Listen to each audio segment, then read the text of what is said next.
Bonjour à toutes et à tous les amis, c'est Gilles Mansillon, je suis artiste et spiritualiste, je reviens, je suis appelé à revenir communiquer sur ces choses du monde spirituel qui sont importantes.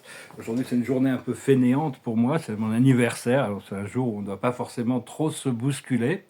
Et donc je vous remercie de vos partages, de vos commentaires, de vos likes, je vous remercie pour vos dons et je vous remercie de penser à souscrire.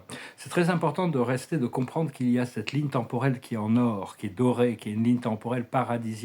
C'est le créateur premier qui a fait un montage de toutes les lignes temporelles pour empêcher tous les scénarios, enlever tous les aboutissants sombres que toutes des groupes sombres ont voulu créer. Et donc, toutes ces vieilles lignes temporelles qui sont des illusions.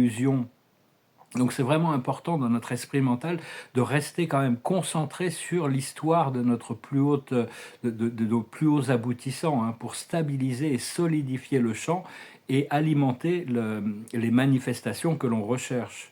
Et donc c'est vraiment la fin des temps pour tout le cabal sombre, pour les Illuminati sombres. C'est un peu un terme paradoxal. Illuminati veut dire éclairé, mais il y a aussi au départ c'était des groupes éclairés qui s'opposaient au Vatican et au dogme du Vatican, hein, au départ. Et il y a aussi, parmi tous ces groupes, il y a des kabbalistes qui sont lumineux, et il y a forcément des Illuminati qui le sont aussi. Donc c'est important aussi de comprendre que sur la scène terrestre, il y a toutes sortes de gens. Enfin, je discute de quelques idées qui sont assez personnelles. Tout le monde ne peut pas forcément adopter ces idées, mais c'est des choses qui pour moi sont très réelles. C'est qu'il y a vraiment, il est possible qu'il y ait des âmes qui soient changées à l'intérieur des corps, qu'on appelle des walk-in. Et donc, parce qu'il y a des êtres qui sont très connus sur la scène publique, qui ont joué le rôle de l'obscurité pendant longtemps, mais vu qu'il y a des expulsions de toutes sortes d'âmes extraterrestres négatives, que l'âme originelle revienne dans le corps, hein. J'ai eu des rencontres assez surprenantes avec des gens sur qui je ne m'attendais pas à rencontrer. Et parce que c'est des gens qui étaient vraiment, qui se sont laissés prendre par la séduction du pouvoir et de l'influence, et que ça les a rendus vulnérables. Leur âme s'est fait pirater et s'est fait enlever de leur corps, a été remplacée par une énergie qui n'était pas la leur. Donc maintenant, il y a toutes sortes de possibilités. C'est-à-dire que c'est pas facile de ne pas juger parce qu'on ne sait pas ce qui se passe vraiment à l'intérieur. Donc il faut vraiment suivre son modèle. Il y en a d'autres qui sont des archétypes très, très puissants de l'état profond, mais qui en réalité sont des victimes. Ils ont été clonés et donc ils n'ont pas eu le choix de ce qu'on leur a présenté. Donc tout ça, c'est des choses, je ne peux pas nommer de nom ou de donner d'exemples parce que bon, c'est personnel et puis bon, c'est des choses c'est des choses qui vont se révéler de toute manière. On a tous, il y a vraiment toutes sortes de pouvoirs qui sont en train de se révéler, hein, des archétypes des super-héros et toutes sortes d'habilités.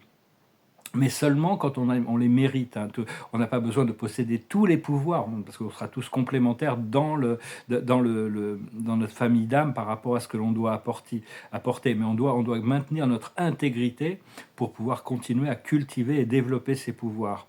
Et donc, tous ces pouvoirs magiques, ce qu'on pourrait appeler des pouvoirs magiques, qu'on a pu voir dans les films de super-héros et tout ça, sont des choses qui sont déjà à l'intérieur de notre ADN et qui vont se révéler progressivement. Puis donc, au fur et à mesure on doit retrouver notre famille d'âme pour pouvoir collaborer et travailler ensemble, travailler en équipe, hein, parce qu'on doit se réapproprier tous les systèmes de fonctionnement de la planète. On doit travailler, il faut comprendre l'unité et la diversité, hein, savoir la complémentarité. Donc c'est important de rester léger, joyeux et de profiter de chaque moment, de ne pas prendre les choses trop au sérieux. Comprendre aussi que la plupart de la science-fiction nous donne des indices sur des vérités cachées, sur des technologies galactiques qui viennent de civilisations passées. Et il y a beaucoup de guerres que l'on connaît, qui ont été publiquement affichées avec toutes sortes de camouflages sur les raisons réelles. En réalité, c'est pour prendre le contrôle de certaines technologies extraterrestres, de portes stellaires, d'arcs, de toutes sortes de choses, hein. Surtout au Moyen-Orient. Ou des technologies très avancées qui ont été laissées ici par des civilisations anciennes, des civilisations extraterrestres. Et donc, enfin, il y a beaucoup de choses qui ont dû être gardées secrètes pendant ce temps, cet âge sombre, hein. Et il y a toutes sortes de trésors archéologiques qui vont être redécouverts quand on sera guidé à le faire. Mais même Et ça doit attendre pour pas que tous ces trésors tombent entre les mains de gouvernements ou d'organisations négatives, hein. Parce que bon, toutes les technologies peuvent être utilisées négativement, militarisées, mais le pouvoir de notre lumière fera que on va quand même pouvoir encadrer les choses. Donc c'est important de stabiliser la base, et la base de la planète, c'est le Moyen-Orient.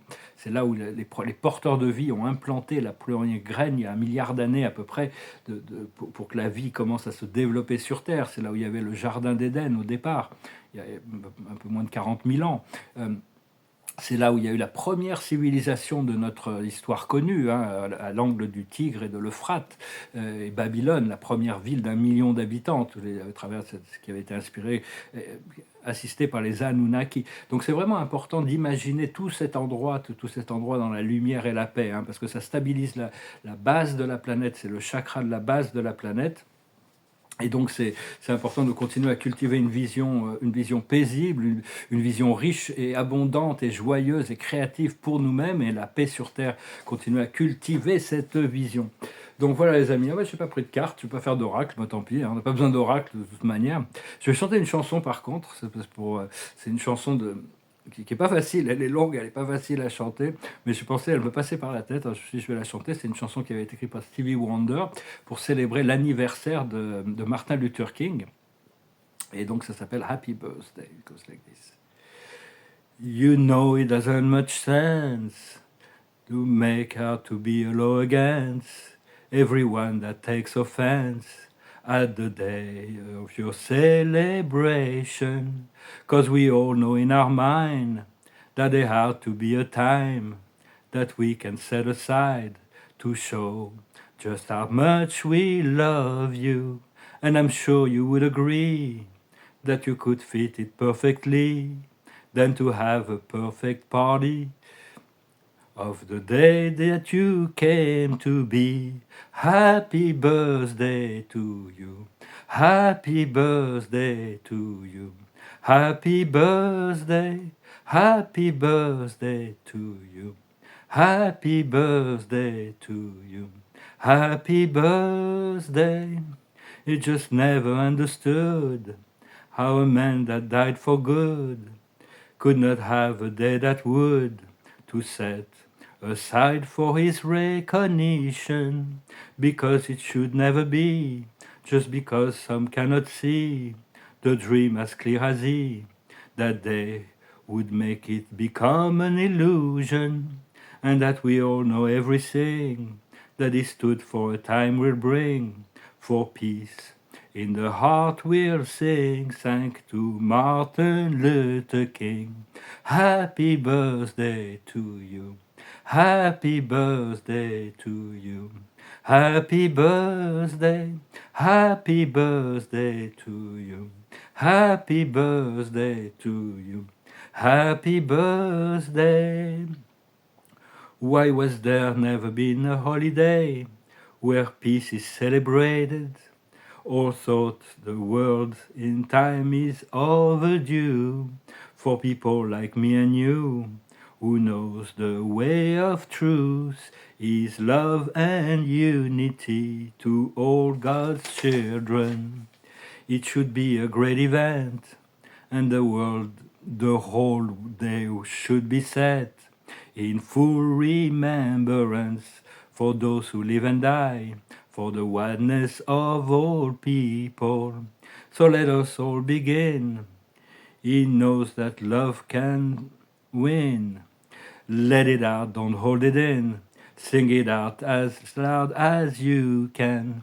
Happy birthday, happy birthday, happy birthday, happy birthday to you. Happy birthday to you. Happy birthday.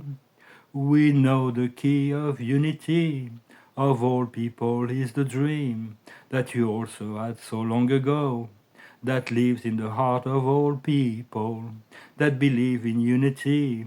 We'll make the dream become a reality. I know we will, because our hearts tell us so. Happy birthday, happy birthday, happy birthday. Elle est dure, mais c'est une chanson magnifique sur la liberté. Et l'esprit me parle beaucoup de liberté. Martin Luther King, c'est cette phrase fameuse, libre enfin. La liberté, hein, c'est des gens qui ont vraiment beaucoup participé à l'émancipation de la conscience humaine. Donc voilà, je vais certainement mieux la chanter dans la version anglaise. Je voulais vous saluer aujourd'hui, je vous remercie pour tout. Et donc continuer à cultiver ce sens de la direction, hein, le sens de la direction de cette ligne temporelle qui est privilégiée pour maintenir le champ énergétique, hein, tout en sachant que toutes les autres n'ont plus de validité, hein. Merci beaucoup, Namaste.